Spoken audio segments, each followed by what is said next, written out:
un épisode R at Home et on va débuter avec un petit échauffement. Ok, pour l'échauffement, ça va être 6 fois 6 pailles push-up.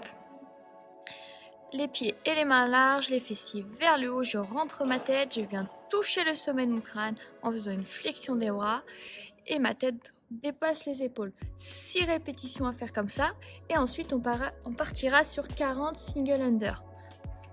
Avec votre corde, je viens faire 40 répétitions. J'essaye d'être bien souple au niveau de mes poignets, mes chevilles, mon dos. On en fait 40, si jamais vous n'avez pas de corde, vous pouvez remplacer par des jumping jacks. Donc j'ouvre et je ferme, j'amortis dans mes jambes, les bras viennent au-dessus de la tête. Pareil, vous pouvez faire 40 répétitions. Donc 6 fois à faire, 6 pike push-up, 40 single under. Ensuite, on part sur la mobilité, on va venir mobiliser les poignets au sol. Donc je tourne dans tous les sens, je mets un petit peu de poids vers l'avant, vers l'arrière, je peux étirer mes avant-bras. On essaye pendant 2 minutes de mobiliser ses poignets, parce que vous aurez des HSPU après. Deuxième mouvement de mobilité, on part sur du cat and dog. Donc mains sous les épaules, genoux sous le bassin, j'arrondis fort mon dos, je rentre ma tête et je fais l'inverse. Je creuse le dos, je regarde vers le haut. Ça fait une répétition, vous pouvez en faire à peu près entre 5 et 10. Et je creuse, je reste 2 à 3 secondes sur la position. Et pour terminer, on fait les cervicales.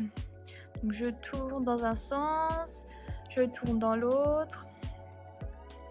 Je dis oui, je dis non. Je bascule sur les côtés. Voilà, je peux mettre un peu de pression. Voilà, chauffez vraiment bien vos cervicales, c'est important pour ce qui après. Ok, on part sur le WOD, il y aura 10 tours à faire de 9 HSPU. Donc je viens en équilibre, je touche la tête, je touche mes fessiers, je fais un gros keeping et je tends bien mes bras. On a 9 à faire comme ça. Si jamais c'est un peu compliqué, vous pouvez faire la version avec les pailles push-up. Je touche le sommet de mon crâne, les fessiers vers le haut, les jambes, les mains écartées. Pareil, 9 répétitions et ensuite on partira sur 35 DU ou 35 jumping jacks si jamais vous n'avez pas de corde. Les DU, c'est les doubles tours à la corde. J'essaye vraiment d'accélérer au niveau des poignets, de sauter bien haut, le regard loin devant. Des fois ça peut fouetter un petit peu. Voilà, 35 répétitions à faire comme ça, 10 tours ou des jumping jacks. Les mains vers le haut, j'amortis dans les jambes. 3. Ok, aujourd'hui vous avez du cardio, c'est pour ça que je suis un petit peu essoufflée, et des épaules. En fait, vous avez doublement des épaules puisque les HSPU et les DU, au final, ça va bien chauffer. N'hésitez pas à nous taguer, à envoyer vos scores et on se retrouve dès demain. Salut!